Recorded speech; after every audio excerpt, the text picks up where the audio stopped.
all over the world that had a lot of commonalities. I would be in Bukit Lawang, Indonesia, or Cusco, Peru, or Edinburgh, Scotland, and I would run into people who, like me, wanted to see as much of the world, connect with as many people as possible, have incredible experiences as a young person that would help shape the rest of our lives.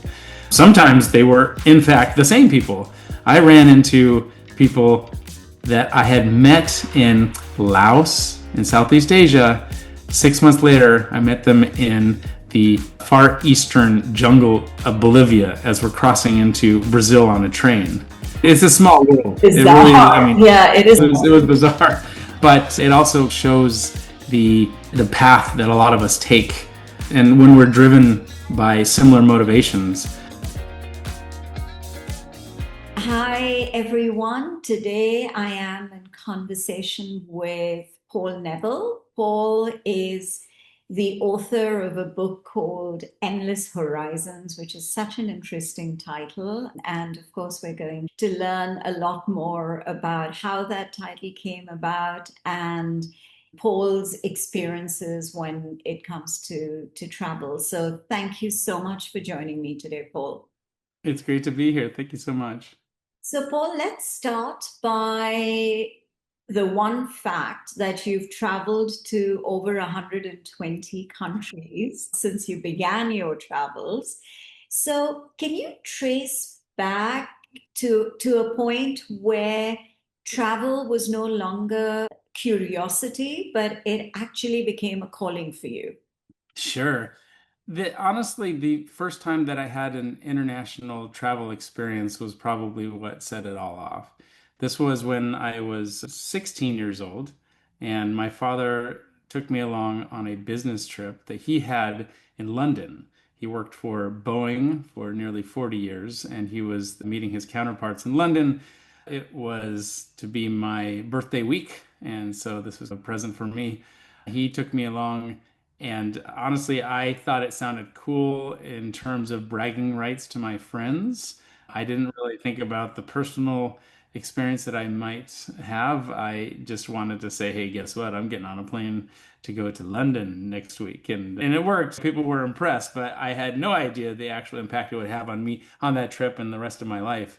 But yeah, my dad took me along, and he was off on meetings, and I got to wander around the streets of London on my own. So I really credit him for introducing me to this experience, but also giving me the trust to have some moments to travel around and explore without adult supervision, and it really opened my eyes. I met Londoners, and I had what I thought was exotic food, and I saw new architecture and learned about history that was much older than my hometown of Issaquah, just outside of Seattle, by hundreds of years. And it was just truly a fabulous experience. I think after that, I had such a revelation about international travel. That was the singular point that I can trace back to where it all began. I did think at that point maybe I would travel a little bit more. My older brother had done some backpacking, travel backpacking around Europe after college, and I thought maybe I'll do that. And then if I do that, then I'll get my fix and not need to travel anymore. But that was not the case. That first trip set out a trend that has stayed with me for the rest of my life. I love international travel, and I have been doing it as much as possible. Clearly, if you saw that I have traveled to, yes, at this point, over 120 countries. But honestly, I just I can't stop. Yeah, I know. It's almost it's the kind of adrenaline rush that you get when something like this kicks off and you realize that, oh my God, the experiences that you have, the different cultures that you get exposed to, the different kinds of foods, architecture, history, all of that combined, I think is a far greater learning experience than an education than books. And just being in your little comfort zone, I think getting out of it is probably the best learning. Yeah, no, that's amazing. So, is that what prompted you to join? Yeah, the Peace Corps came a few years later. So this was when I was about, I think, 21 years old. So I was in the University of Washington. I was in my junior year. so my third year in college, and I really had to figure out what I was going to do in terms of work and perhaps how I was going to shape the rest of my life. But I was quite indecisive at the time. I knew that I enjoyed business. I thought maybe I could be an entrepreneur of some sort, but I didn't know exactly what that would look like. I didn't have any particular business ideas at the time. I was getting a business degree, but I thought I didn't really want to sit in an office. I didn't want to be in a cubicle behind a computer for 8 to 10 hours a day. So I was a bit lost. And at the time, I had a friend who had walked by a booth was advertising the Peace Corps. And she got very excited about it, said that she wanted to join. And she told me all about it. And I heard about it over the course of several months. She never ended up signing up, but she planted the seed. And I decided, you know what, maybe this is for me. And I just wanted to go check it out. I had a conversation with a recruiter, and the recruiter explained that the volunteers for the Peace Corps are assigned overseas countries, and you don't know which one. You can choose a region, but you can't choose which country. And you're to be a volunteer in a small community, oftentimes a village, for 2 years. And you work with the people in ways that they are seeking development projects. You can work on all sorts of things from teaching to youth development to healthcare to environmental conservation. But a big part of it is mutual cultural understanding. They learn about our culture and we learn about their culture. And I thought, okay, wait a minute, this sounds really interesting. And I asked, how much does it cost? And they said, we pay you. You're a volunteer, and we'll give you a stipend day to day, enough to live off. Not much when you're in a developing country, small community, and then a little bit at the end that most people use to spend on a down payment for a car or apartment or something. Of course, I used it to travel, but still, all of this sounded pretty amazing and an incredible life experience for 2 years where I'm helping a small community overseas in a new place that I never would have dreamt going to on my own. And I'm learning about other cultures, other people. I'm helping the world a little bit. And then when I come back, then I can get back into business and go sit in my cubicle in the office space. But I thought this is a pretty good way to put that difficult decision of what exactly my career was going to be and have this incredible overseas experience. So that's the journey of how I got to the decision of joining the Peace Corps. Okay. And then you ended up in Tonga. Tonga, that's right. Yeah. So they did say, okay, which region would you like to go to? And the options were South America, Africa, Eastern Europe, Asia, and the Pacific. And I said, what do you mean the Pacific? Because I hear the Pacific, I think of Hawaii. And they said there's 20 or so small island countries in the Pacific, and we have Peace Corps assignments in all of them. And I thought, no, that sounds fascinating. I could never imagine myself having the opportunity to go to any small islands outside of Hawaii. Which So is not a I small island, said, which is, and Hawaii is not a small island. that's So, right. Yeah, it's a US state. There's yeah. skyscrapers and highways. But yeah, getting to one of these other ones, I don't know that I would have had a chance to do that on my own. So I said Pacific region. And then a few weeks later, I received paper mail in the post that said I was going to go to Tonga. And I said, where's Tonga?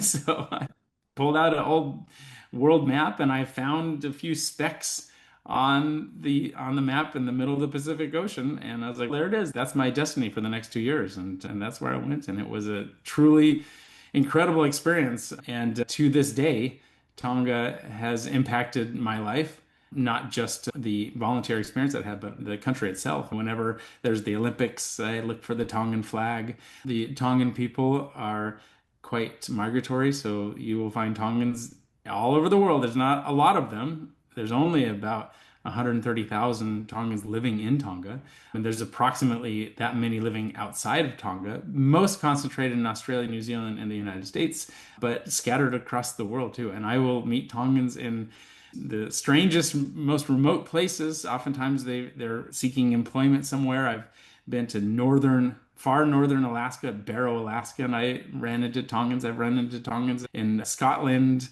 in Thailand, all over the world. But where I can, I will look up to see if there are any Tongans, and I'll hang out with them, and we'll sit down and drink some kava tea or have some traditional Tongan food. I'll speak Tongan, which is a very strange experience in places like remote Alaska or Scotland.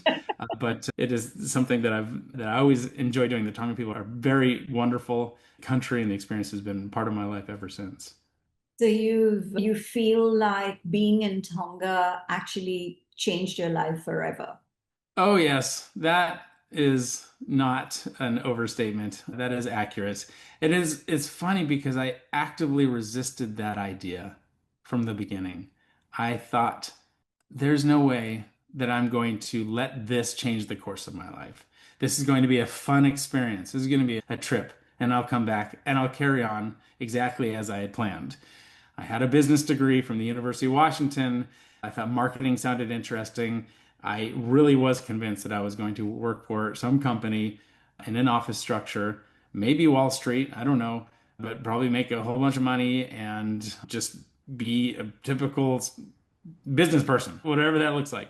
But no, Tonga changed everything. And it was funny because there was a point where I said, okay, what I told everybody before I left, that I wasn't going to change, that I was going to stay on track to be some sort of business person when I came back. I knew that had changed. And it changed 180. I went from that mentality to, no, I'm going to travel the world. I'm going to join public service. I'm going to do whatever I can to make the world a better place with heavy emphasis on mutual cultural understanding. That's the thing that drove me the most, and that's what I would devote the rest of my life on. That's incredible. And is that what prompted you, excuse me, to write your book, Endless Horizons? That's a heavy theme of it for sure. I think what was the impetus behind the book really was that I was writing notes along the way. I was writing emails. This is before the days of blogs and online sort of public fora to publish my memoirs about travel. Instead, I was just writing group emails to my friends and family back home. Those emails got longer, more detailed, more expansive, more reflective, and the email distribution got bigger and bigger as people forwarded them. And the word got out that I was writing all these interesting things about my travels. And by the time I came home a year later, so for context, for timeline context, the Peace Corps assignment was 2 years. And then immediately after that, I left on this round the world trip that lasted Backpacking, for 1 year. right? You went back. That's right. Yeah. Yeah, I was a backpacker because I had a pretty small budget for how much I wanted to cover and how long. And by the time I came back, I had compiled quite a bit of writing. And again, my father, as a Christmas gift, actually, he put all the emails in one Word document Wow. and said, "Hey, yeah, it took quite a lot of labor on his part." And he said, "If you're up to it, this would make an interesting book." So I took that, I took all the writings, I streamlined it, and then I definitely added a lot of commentary. It wasn't just about my exact experiences, but it was also commentary, global international budget backpacking, the communities of travelers that I met along the way, and the discovery that there were global backpackers in communities all over the world that had a lot of commonalities. I would be in Bukit Lawang, Indonesia, or Cusco, Peru, or Edinburgh, Scotland, and I would run into people who, like me, wanted to see as much of the world, connect with as many people as possible, have incredible experiences as a young person that would help shape the rest of our lives. Sometimes they were, in fact, the same people. I ran into people that I had met in Laos in Southeast Asia. 6 months later, I met them in the far eastern jungle of Bolivia as we're crossing into Brazil on a train. It's a small world. It really is. I Bizarre. mean, Yeah, it is. it was bizarre, but it also shows the path that a lot of us take, and when we're driven by similar motivations to have these adventures, and it does require a certain amount of infrastructure. We need trains and buses to get around. There's a lot of word of mouth. Hey, have you heard about Bonita in Brazil? It's a beautiful place. You got to check it out. And that word really spreads. And then, of course, there needs to be accommodations, hostels, and whatnot along the way. In retrospect, it's not a complete surprise that I ran into people doing a similar journey around the world, but still, from one exotic location to the next, it was pretty amazing. So yeah, I felt that warranted sharing with others. I knew that not only the people that were interested in this kind of travel might appreciate this kind of book, but even those who aren't, the armchair travelers, those that do enjoy adventures and travel vicariously, either through books or online or other forms of media. It clearly was like you've said, that it was all your emails that which were like blogs and how you compile them and how your dad helped with that and actually gave you the idea, which is so incredible to encourage you like that. What was the story that felt the hardest to write out of all the emails that you shared with your friends and family? Which country or which one experience you found like it was really difficult for you to navigate through? And eventually, how did you get out of it? Yeah, when you spend a year traveling on a very limited budget, inevitably there are going to be some hardships. Yeah. It was overall an experience that changed my life, that had profound positive moments by vast majority, whether it was seeing new places or meeting new people, trying new foods, having all sorts of just fascinating adventures. Overall, a very positive experience. But inevitably, yes, quite a few hardships along the way. One example is in La Paz, Bolivia. And Bolivia is a wonderful country, and the people I met there were just so friendly and accommodating. But it is also a poor country, and a lot of the people are struggling and they're trying to get by any way they can. And some people are desperate enough to have to go to crime to try to get ahead. And I experienced something like that. I came via bus. I had just visited Lake Titicaca, which is the highest lake in the world and just a fascinating place. Took a boat ride there and just had really positive experience and was coming off from quite a high of that adventure. And then came down to La Paz on a bus, got off, and in the station, I sought out a taxi to get to my hostel. And whenever you arrive into a new place, there are a lot of questions. Every bus station, every airport is different.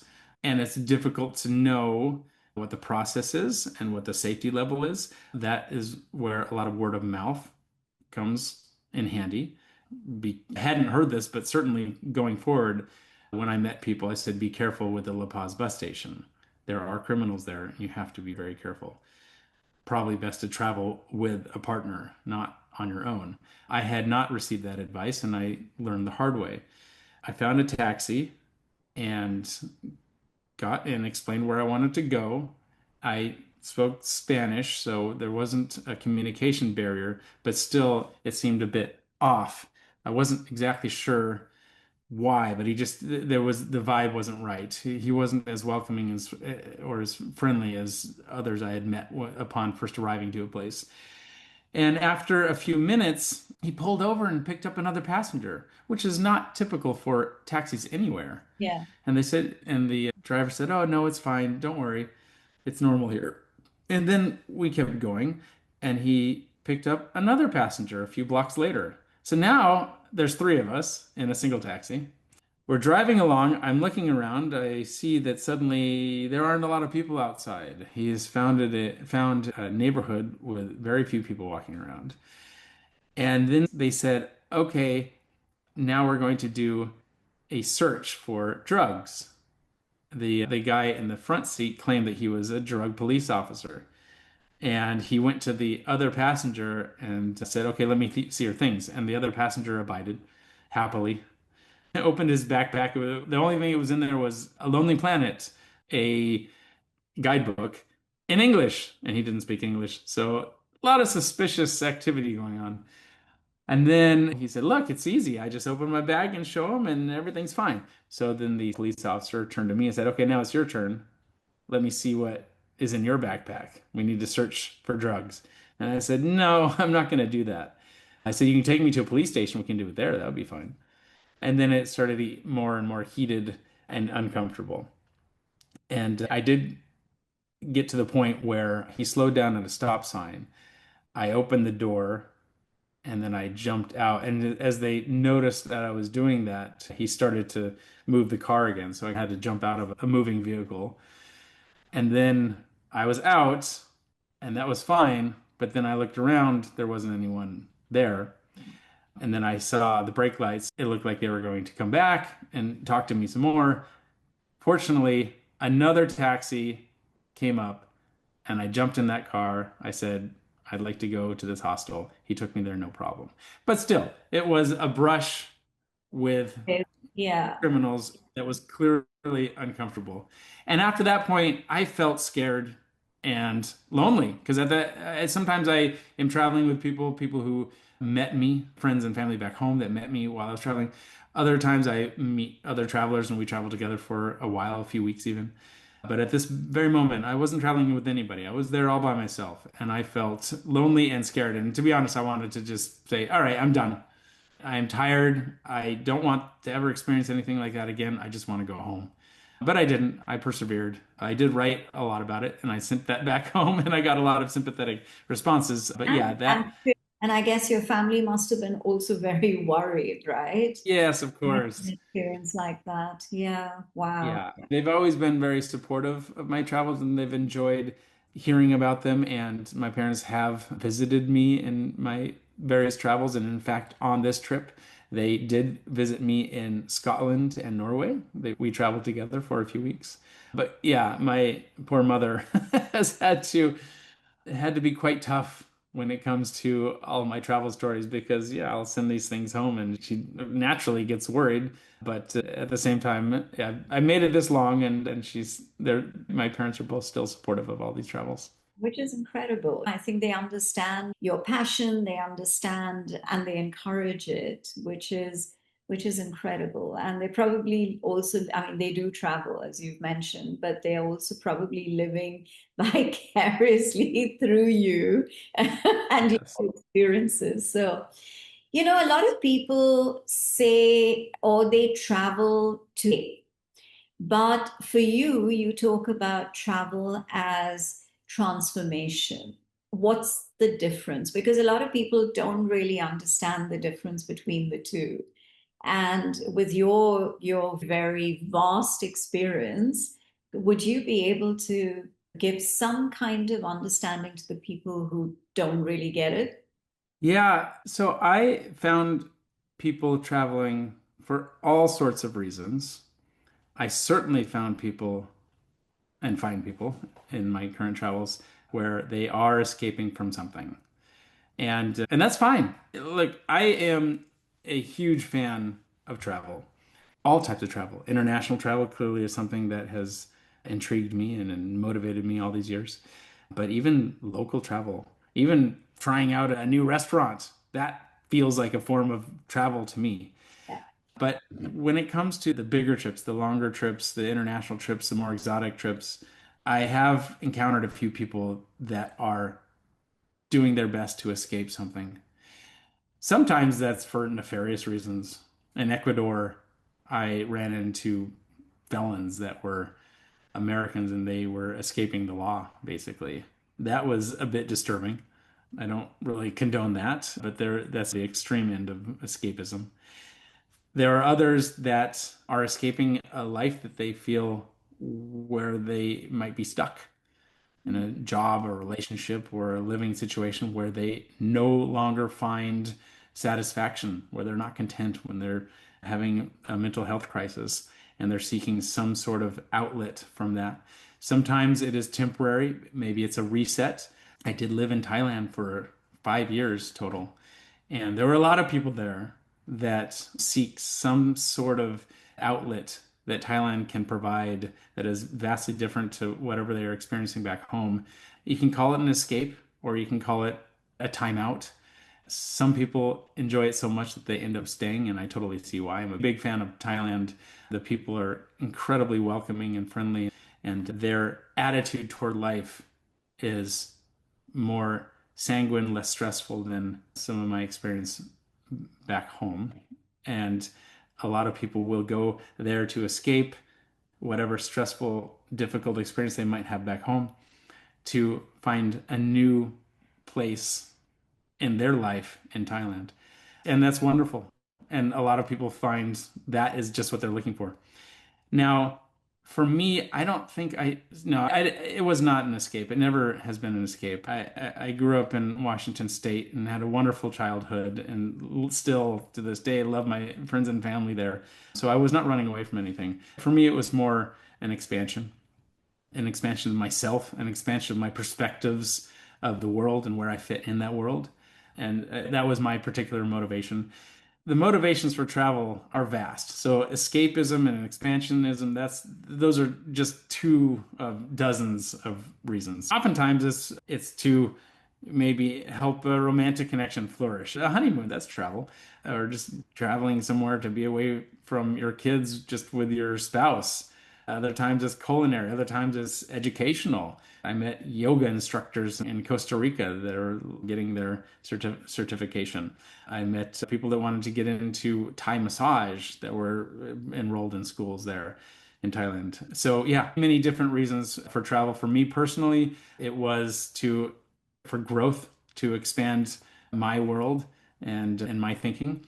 And also the pure exhilaration. I guess that's one more that I'll mention quickly. The exhilaration of travel. For me, that was such a driving force for the book. It still is a driving force. When I enter a new country and I go to a new place, there is nothing more exciting for me.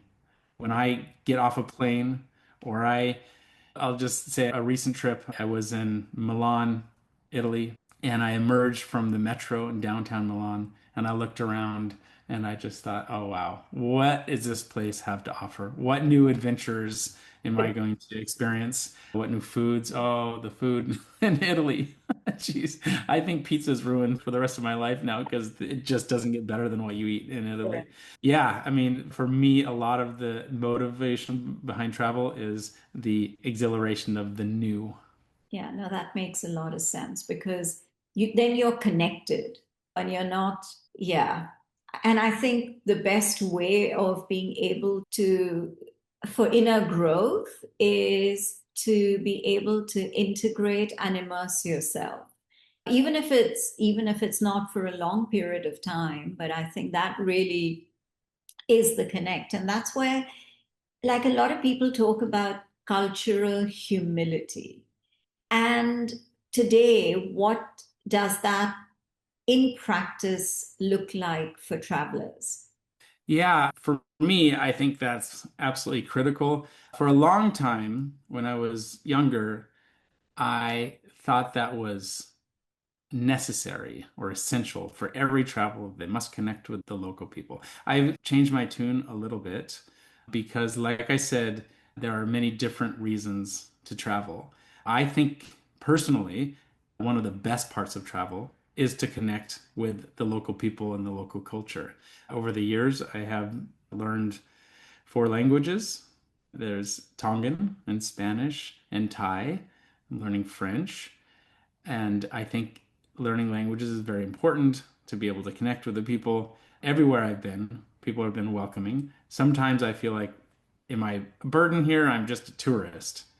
Is this annoying that somebody who doesn't understand all the culture and customs and doesn't understand the language totally, is this annoying for them? Am I interrupting? Am I interfering? But that is a narrative that is not accurate. I don't think anywhere. I have traveled quite a bit. I don't think anywhere has been a place where the people were just bothered that I was there. Everywhere is welcoming. They see my attempt to go to them to learn a little bit about their culture, their foods, their customs is something that they are welcoming, they're happy about, they're proud about. Yeah. Now, I used to think, especially when I was in the Peace Corps, everybody must do that. You must go fall all in cultural immersion to wherever you go travel. And I remember being critical in Tonga of some of the tourists, some of the diplomats, some of the expats that had been there for a long time who didn't fully speak the language like I did, who didn't know what to do at a Tongan feast. There are certain customs. You wait till the prayer before you start eating. And I remember being a bit cynical and judgmental, which is natural when you're in your young 20s. But like I said, I've changed my tune a little bit. Not everybody can learn all the customs and cultures and language of every place they ever travel. Sometimes it's okay just to visit, to see what you can, to be respectful, of course, but I don't think that there is a need to go all in on cultural immersion for every trip for everybody. I think that if they respect the place and the people they are in, they are sincerely interested in learning about the people and place, that's totally fine. So there's a wide range of the cultural connections that you can have with the people. I prioritize that as my one of my main priorities of travel. But if you otherwise just want to go skiing in Switzerland, that's okay too. Yeah. Or if you want to go to a spa in Malaysia, that's okay too. Just as long as you are at least respectful of the cultural connections. That's true. And I think, and I believe that, yeah, each to their own, and they all are seeking different experiences. But I also believe that if, even if, say, you don't really speak the language or you speak it in a very broken way, the fact that you're making an effort, Yeah. I think helps. And therefore, the people, okay, there may be some cultures or there's some communities where they don't have patience. But in general, people appreciate the fact that you are making an effort and they will not try and brush it off or they won't find it insulting. They're very patient with you because you're making the effort and that's all that matters. Yeah, so there are different ways of looking at it. Okay, let's talk about packing. Is the one packing item that people overvalue and one item that they underestimate when they're backpacking?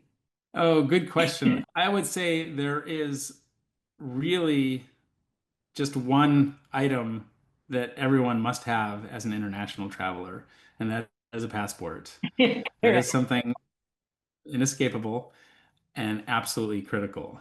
I will often think to myself as I'm leaving on a trip, do I have everything I need? Which is my passport.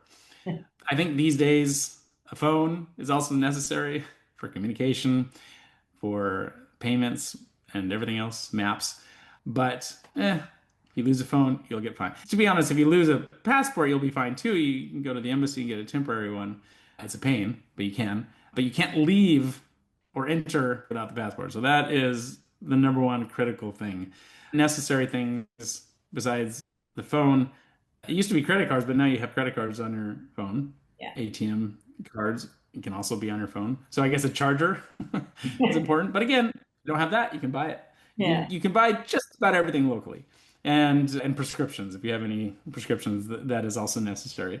But you really don't need much. At this point, I travel really light. I can go 3 days with a small day pack that I can put under the seat of the airplane. I could probably go a week. And if you, the more you travel, the smaller everything gets.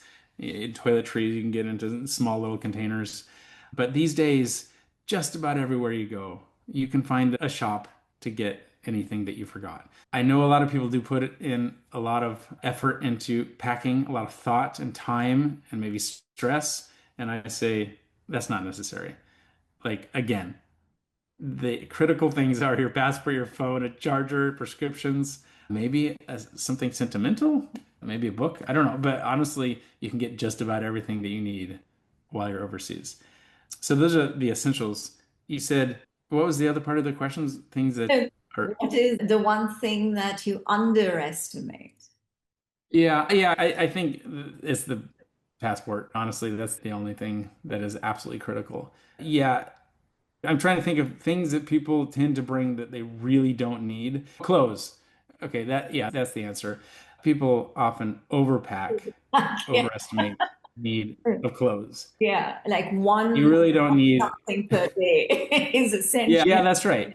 Yeah, if you go on a week-long trip, you don't need 9 shirts, and that takes up a lot of space. And if you can travel, if you're on a plane, if you can travel without checking luggage, it makes a world of difference. Saves a lot of time and a lot of hassle, and the risk that checked luggage might get lost. Yeah. So minimizing everything is absolutely key. There's a funny part in my book where I get a little obsessive about this, and I scrutinize every little item to a point. It was like, okay, wait, now I'm going too far here because I did get rid of some stuff that I later would have appreciated. But yeah, for the most part, we can all travel on very little. Yeah, true. And I think the lighter you are, the easier it is for you to navigate yourself from one place to another or within a city or a town or wherever you may be. It's just you feel so light. And then if you don't have that, other than of course passport, but and your phone and your charger, as you mentioned, if you should not have valuables as such, mental things, okay, you can always go back to your home and they'll still be there. But if you lose Yeah. something that's valuable and sentimental to you, what's the point in actually carrying it with you? Yeah, no, that makes sense. So I wanted to Right. ask you, you've traveled so much and you've experienced so many different cultures. What has that taught you about happiness or success that the Western culture sometimes misses out on? Oh, this is a good question. Yeah, I think growing up, the looking ahead at what my life like might look like, there was a very strong emphasis on professional identity. And I think the I think you see it a lot in meeting someone from the United States or Western culture. Usually as an adult, one of the first few questions, if not the first question, is what do you do? The, the fact that we tie so much of our identity to our careers is something that I thought was totally normal growing up, but in my travels, I think I've revised that way of thinking. Nowadays, I will travel and I will meet people, and I might not know what they do for work, for income as a profession until much later in the conversation, or maybe not at all. And that's okay. That is something that I have, frankly, come to value more. I want to know about a person's way of thinking, their families, their way of living, their values, their personality.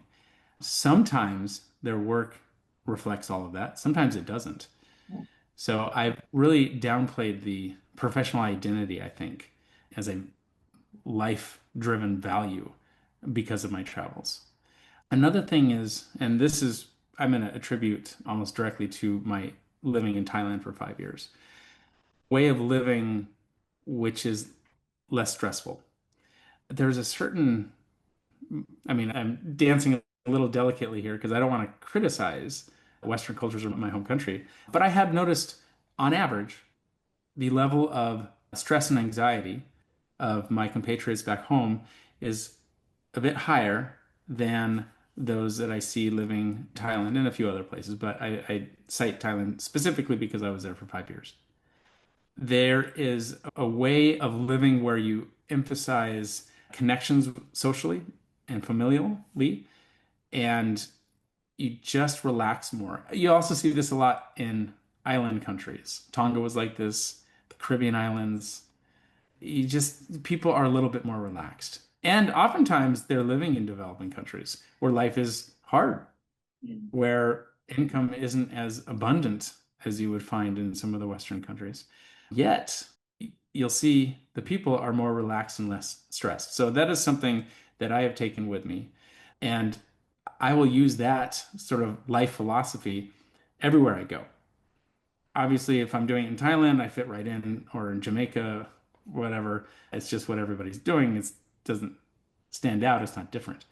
But when I'm back home, sometimes I do feel a little different, that I'm a little more relaxed, that my anxiety level is a little lower. Life is hard in general, no matter where you go. In rich countries, poor countries, there's always political turmoil and there's always family challenges. Kids are always up to something. That's just an inevitable part of parenthood. And there's just different ways to react. You can react with great stress or say, look, this is the way things are. We're going to deal with this and try to relax a bit about this. But that is something certainly that I've taken as a takeaway from my travels.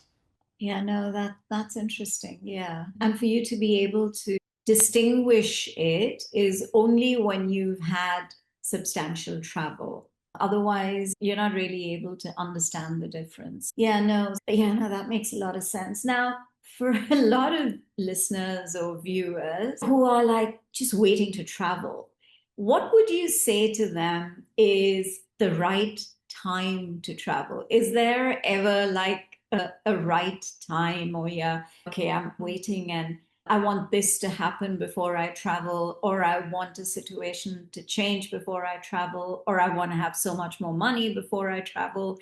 Everyone, there are people who are like, who enjoy listening or watching experiences, but they don't really know when they can do it. So, what would you recommend to people who are just waiting and haven't really been able to do it? Is there ever a right time?